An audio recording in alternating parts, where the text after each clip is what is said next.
So we were 7-5, excuse me, going into that Giants game. We tied it. We were 7-5-1, and now we've lost 3 straight. So again, we shouldn't still be sitting on 7 wins. Okay, we should have beaten the Giants at least once, and we should have beaten these Browns here. This is a joke right now, and Ron Rivera, Jack Del Rio, Scott Turner, and company are responsible for this. Thus, they need to be fired, all of them. I would fire every single last one of them and start anew. I'd bring in a new GM. This has to happen under new management, though. I do not trust that. First of all, it's not happening if Daniel Snyder is still the owner, because Ron Rivera is literally stopping him from having to answer anything. So it's not going to happen if he's still.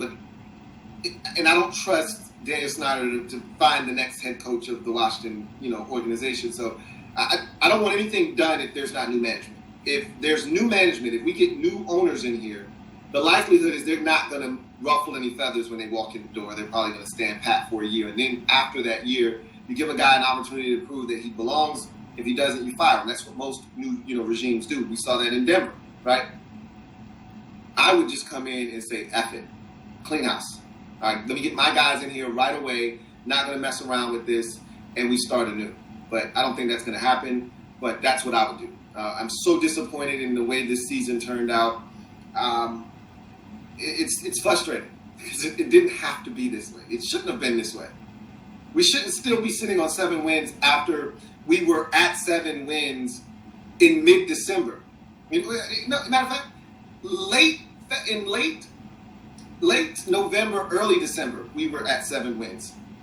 When was that Falcons game? I'm going to go back and see what date that Falcons game was. November 27th. We were at 7 wins in late November.